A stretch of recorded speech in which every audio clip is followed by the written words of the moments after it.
Student, ये जो topic चल रहा है residential status of an assessee, यानी करदाता का निवास स्थल। स्टूडेंट, इससे पहले हमने रेसिडेंस के टाइप्स डिस्कस किए, जैसे individual, HUF, company, firm, association और पर्सन। और कल इंडिविजुअल का रेसिडेंट जो टॉपिक है उसको डिस्कस किया। आज नंबर 2, नॉट ऑर्डिनरी रेसिडेंट।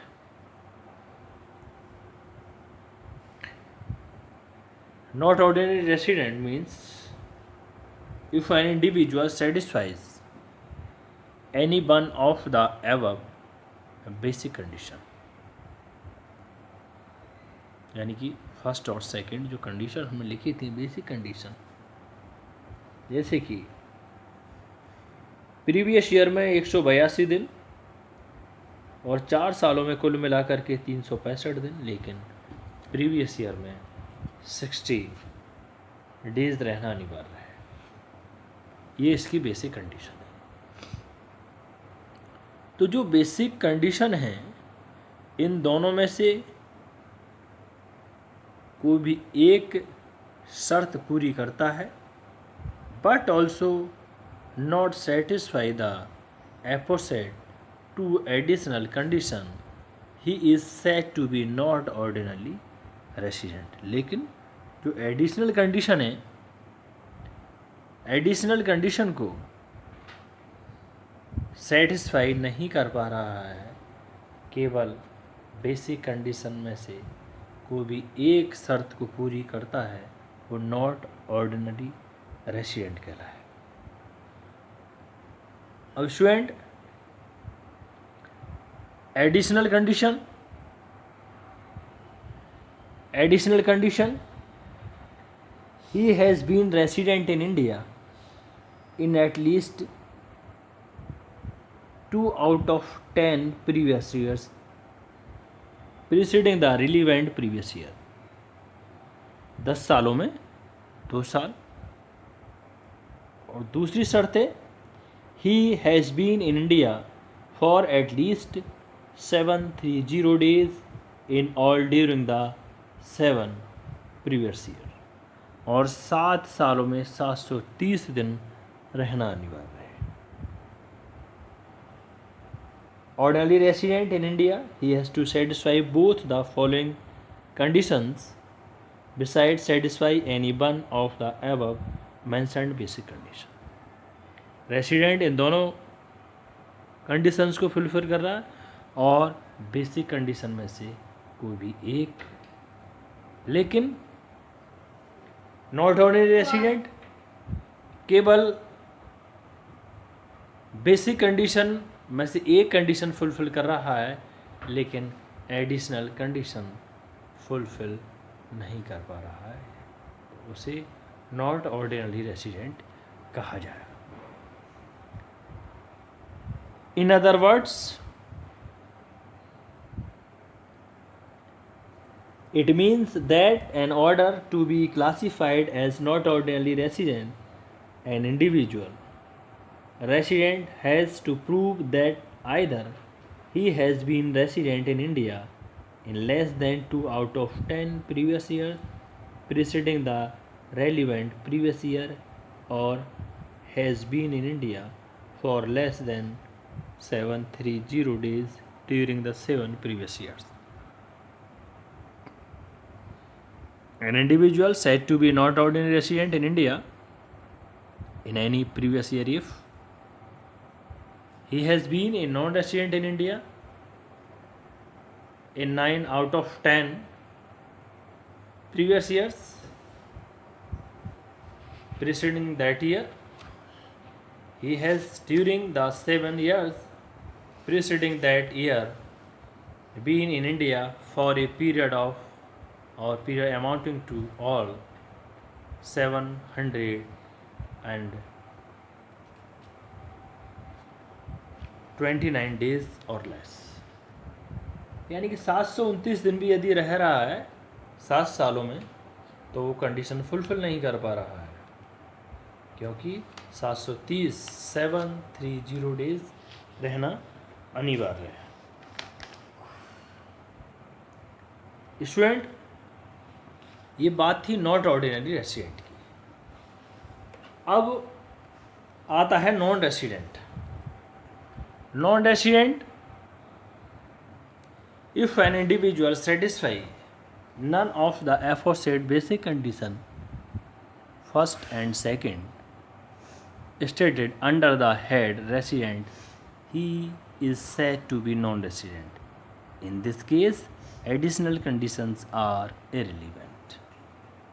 यानी कि जब कोई भी व्यक्ति बेसिक कंडीशन ही फुलफिल नहीं कर पा रहा है तो एडिशनल कंडीशन इस कंडीशन में इररिलेवेंट हो जाती है, जिनका कोई संबंध ही नहीं होता, जिनसे कोई मतलब ही नहीं होता, क्योंकि पहले बेसिक कंडीशन फुलफिल करनी होती हैं।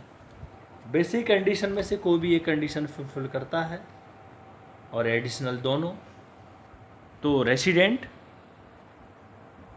और बेसिक कंडीशन फुलफिल करता है लेकिन एडिशनल कंडीशन फुलफिल नहीं कर रहा है तो नॉट ऑर्डिनरी रेसिडेंट, और बेसिक कंडीशन ही फुलफिल नहीं कर पा रहा है तो एडिशनल कंडीशन तो इररिलेवेंट हो जाती हैं। इस सिचुएशन में नॉन रेसिडेंट होगा।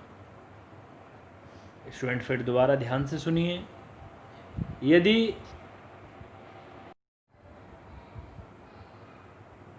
बेसिक कंडीशन में से कोई भी एक कंडीशन और एडिशनल दोनों कंडीशन फुलफिल करता है तो resident,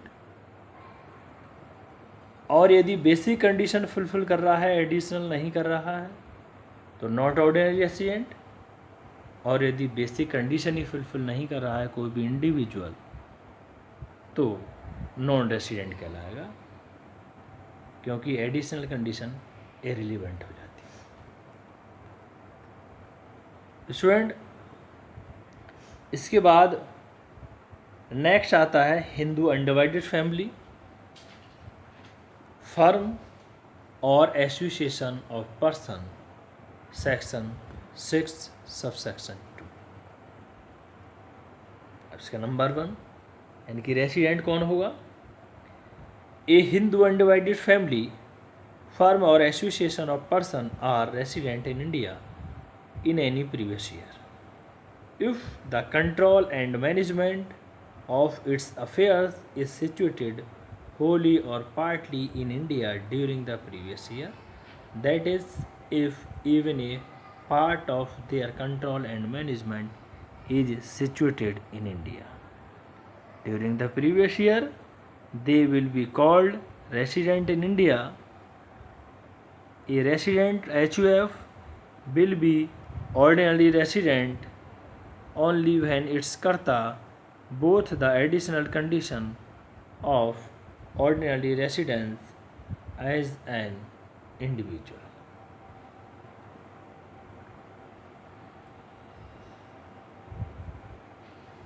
Control and management need clarification. The expression control and management of affairs means de facto and not merely the right and control and manage.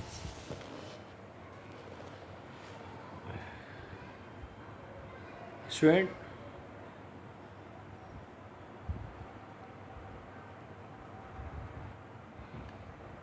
यानी हिंदू अविभाजित परिवार यानी HUF का कंट्रोल एंड मैनेजमेंट यानी नियंत्रण एंड प्रबंध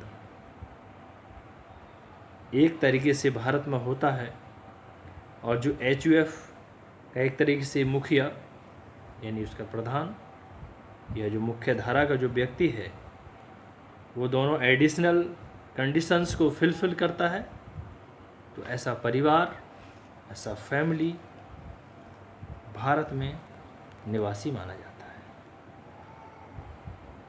लेकिन नॉट ऑर्डिनरी रेसिडेंट, ये HUF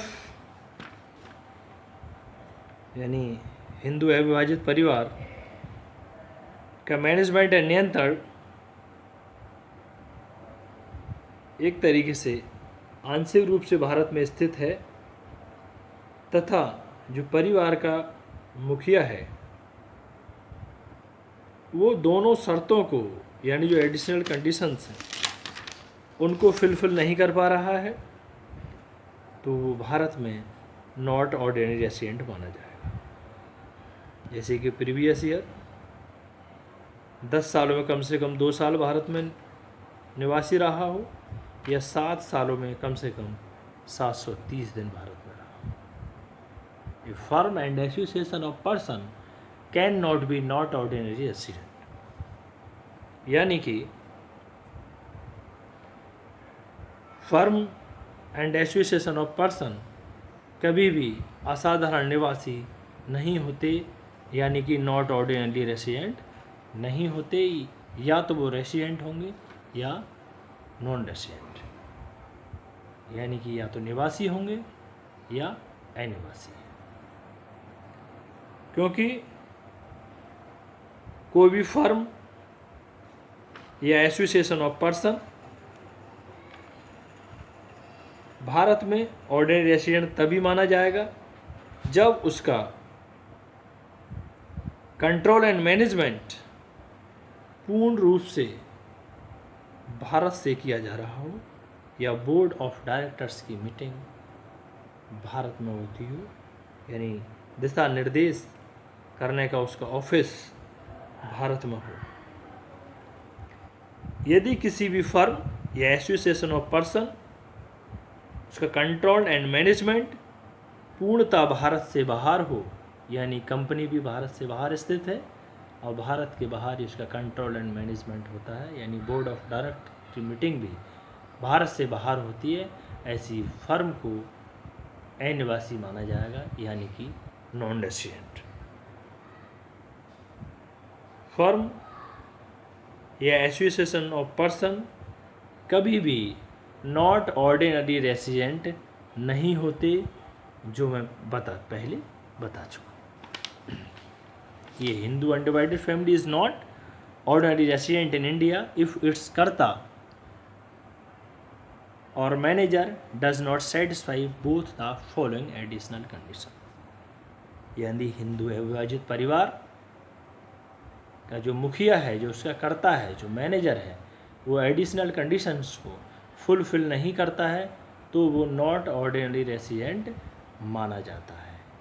और कोई भी फर्म, कोई भी एसोसिएशन ऑफ पर्सन कभी भी नॉट ऑर्डिनरी रेसिडेंट नहीं हो सकती।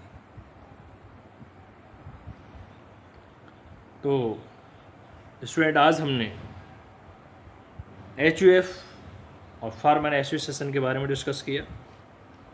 अभी इसका नॉन रेसिडेंट बचा है, जिसे हम नेक्स्ट लेक्चर में डिस्कस करेंगे। Thank you.